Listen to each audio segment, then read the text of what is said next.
اعوذ باللہ من الشیطان اللعین الرجیم بسم اللہ الرحمن الرحیم اللہم صلی علی محمد وآل محمد وعجل فرجہم۔ السلام علیکم ورحمۃ اللہ وبرکاتہ۔ دوستو، میرا نام محمد محسن عباس ہے۔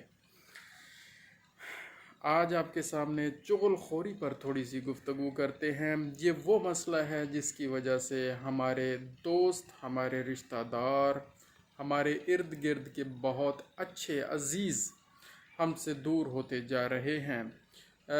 چغل خور جو ہوتا ہے وہ ایک جگہ سے بات سنتا ہے اور پھر اس کو اپنے طریقے سے، اپنے حساب سے بنا کے دوسرے گروپ کو یا دوسرے بندے کو جا کے سنا دیتا ہے، جس سے اس کو پتہ ہوتا ہے کہ اگر یہ بات اس کو اس طرح کی جائے گی اور اس لب و لہجے میں کی جائے گی اور اس طرح پریزنٹ کی جائے گی تو ان دو گروپوں کے درمیان یا دو بندوں کے درمیان جدائی ہو جائے گی، دوری ہو جائے گی۔ تو چغل خور تو ایک تو جنت میں نہیں جائے گا، یہ تو آپ کو پتہ ہے، ہم سب کو پتہ ہے، اور چغل خور کی وجہ سے یہ دوریاں پیدا ہو جاتی ہیں۔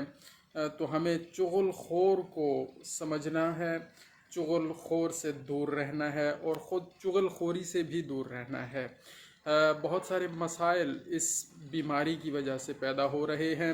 ایک بندے نے کوئی بات، کوئی گفتگو کسی اور سینیریو میں کی ہوتی ہے، اس کا مقصد اور اس کی نیت کچھ اور ہوتی ہے، اور جو دوسرا گروپ ہے وہ اس کو کسی اور طریقے سے پرسیو کر رہا ہوتا ہے، اور اس کی وجہ صرف اور صرف وہ چغل خور ہے جو درمیان میں بات کو غلط طریقے سے انٹرپریٹ کر دیتا ہے اور غلط طریقے سے پریزنٹ کر دیتا ہے۔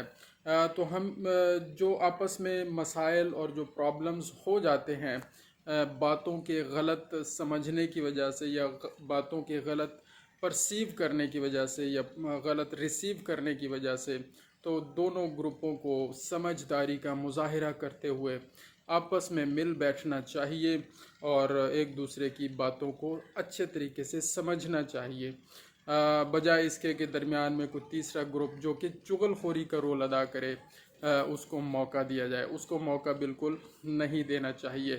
آج کا میسج یہ ہے دوستو کہ چغل خور سے بھی دور رہنا ہے اور چغل خوری سے بھی دور رہنا ہے۔